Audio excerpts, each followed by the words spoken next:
Top that trade time. Phil Flynn of Fox Business Network contributor and Alan Nuckman, the chief market strategist at BullseyeOption.com, are here for our trader game. Always good to have you here.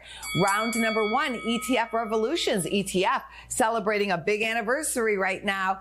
But what has the creation of the ETF done to trading?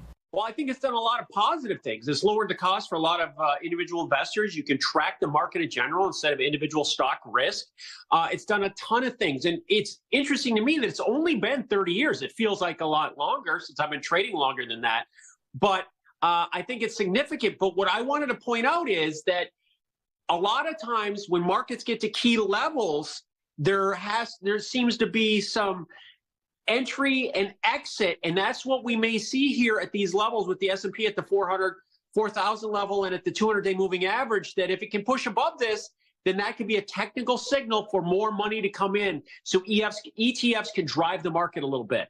They can, and I think ETF was a fantastic market intervention.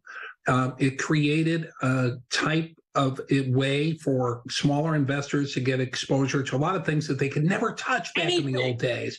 Almost anything, right? And even though some of them are not all perfect, I do think they've created a lot of opportunities, even in like things like natural gas. You've got triple shorts, double shorts, double longs, and you can use those to actually hedge futures positions with, believe it or not. So you put it all together, it's a more precise economic tool to help control risk, and that's a good thing. Round number two, stove on or off. So there was a lot of chitter chatter about the federal government allegedly trying to ban the gas stove. Was not true. The true story was the government just wants stoves to be safe. But what about natural gas? Is that a trade that could flame up? I think long-term natural gas looks really good. One of the problems, we had a crash in natural gas prices because of the closure of one of the biggest liquefied natural gas facilities in the country because of an explosion, the Freeport LNG situation. So that created a situation where natural gas prices went down. We had one of the warmest winters on record. But big picture, natural gas probably saw a low today that they might not see for many decades to come. And the reason why I say that is because the United States is now going to be the natural gas producer for the world.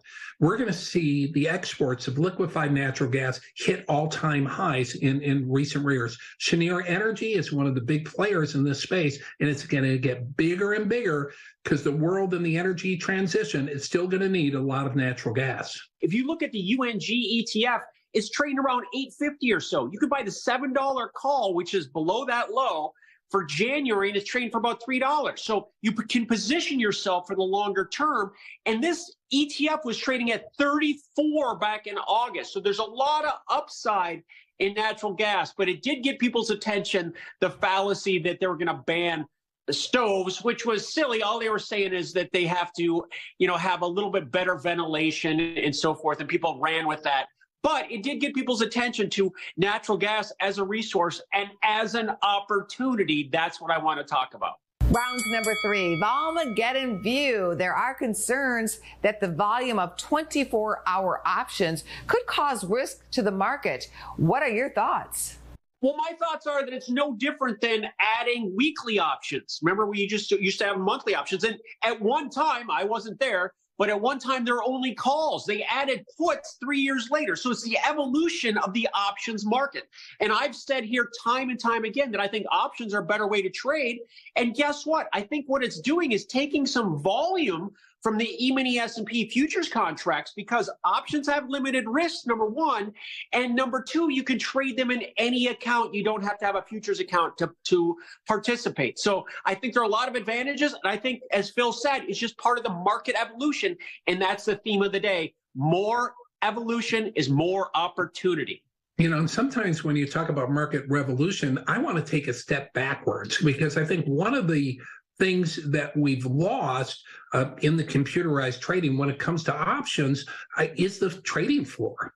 And one of the things that I have noticed when I look at the back month options on a lot of futures, natural gas, for example, the liquidity is gone.